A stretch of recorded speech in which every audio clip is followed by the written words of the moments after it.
As a part of our conceptual class, we understood how do we write the contents of a data frame into a table in the database.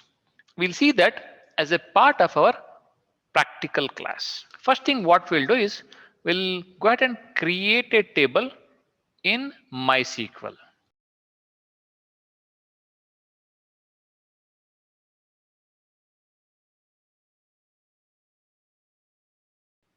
As of now, you can see we have a table called cats. We'll create a one more table named docs. Remember, we are creating all these tables as a part of pets database. So we created a table named docs1. Now we'll insert the data into this.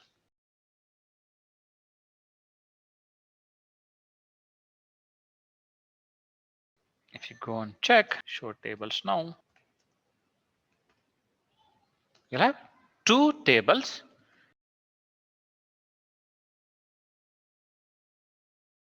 We have 4 columns and 3 rows as a part of this table.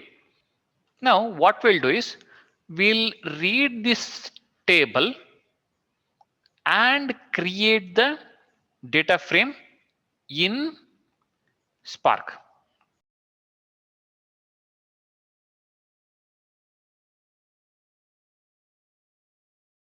Instead of this, we got to provide docs.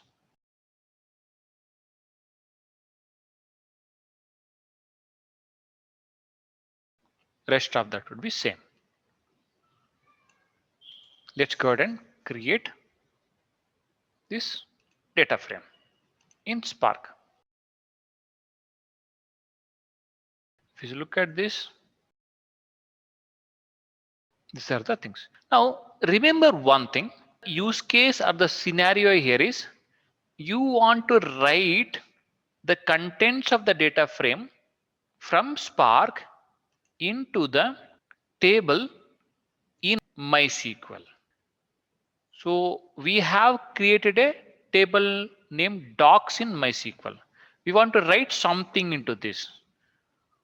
In order to write contents of a data frame into the table in MySQL, you need to ensure that the schema of the data frame in Spark would be same as that of the schema in the table in MySQL.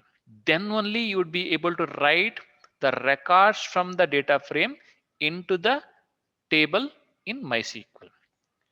What we have done now is we have created a data frame by reading the data from table in MySQL.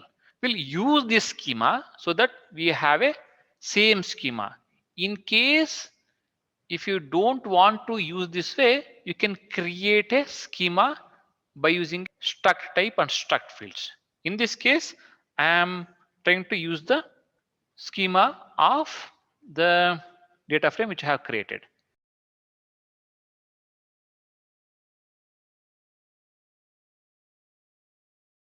This is the way I am assigning the schema of this data frame into a variable.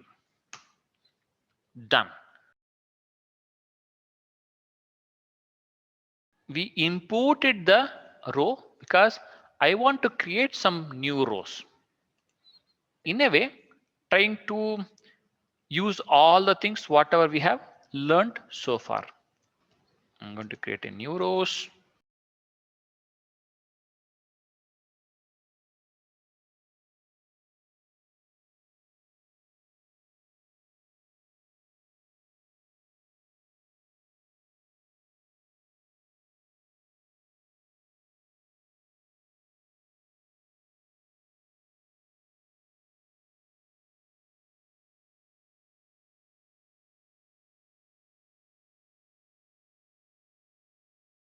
I'm going to parallelize these rows. Very simple. Have a one variable where say Spark, invoke the Spark session. get the Spark context because we need to use the Spark context to parallelize the rows and then provide the new rows as an argument here for the parallelize. We parallelize the rows. What is the next thing we need to do? So we have created the rows, we have parallelized those rows. We'll create a data frame with these rows. Create a data frame name with new docs list.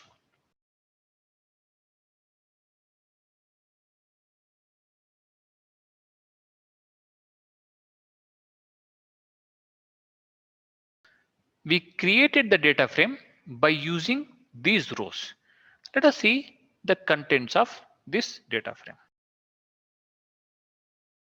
You can see these are the two rows which we added. Now we have a data frame named new docs list which has two rows. Schema of this data frame is same as that of a table in MySQL. Now we will be able to write these two rows of a data frame into the table in MySQL. Let us do that now. I am reusing the code instead of read. It should be write. DB table is docs, and then we got to include the mode as well.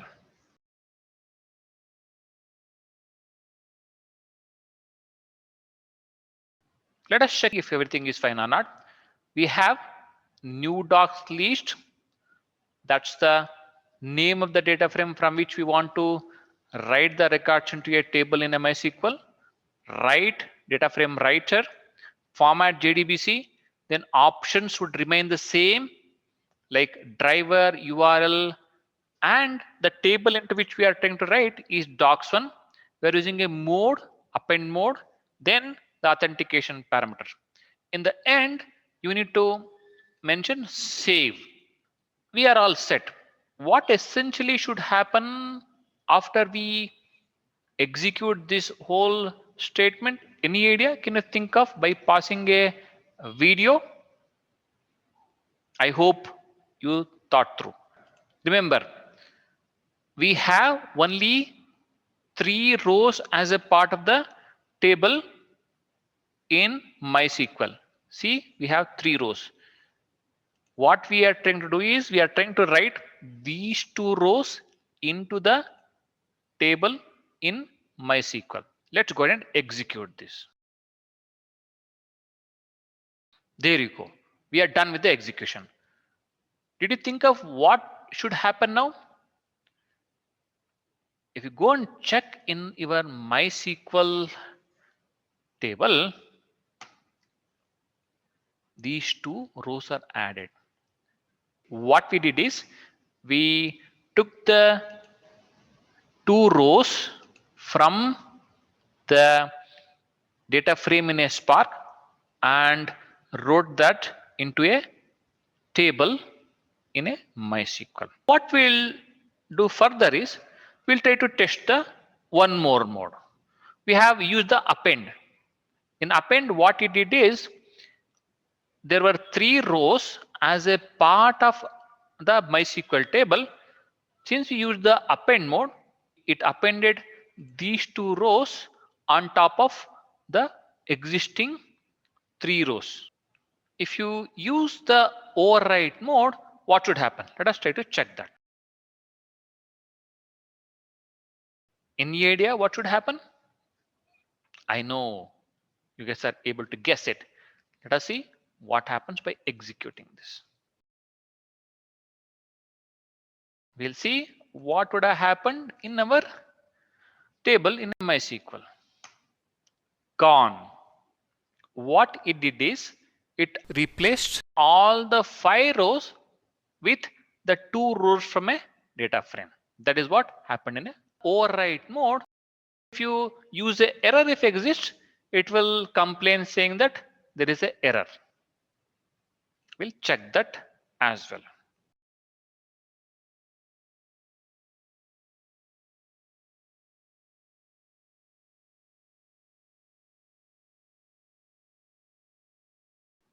You can see docs1 already exists because the same mode is error if exists. Wonderful. We were able to write the data from a data frame in a Spark into a table in MySQL. In the process, what we did is we created the table named docs1 in MySQL and inserted 3 rows into that. After that, we created a data frame in Spark by reading that table. Then we assigned the schema of MySQL docs into a schema. Then we created the new rows. We have already done this earlier. And then we parallelize the rows by using a Spark context and parallelize function. Then we created a data frame by using these 2 rows. We have 2 rows in a data frame. We took this data frame and wrote the contents of this data frame into a table in MySQL, and we tested all the 3 modes: append, overwrite, error if exists. Wonderful. Please do practice. Thank you.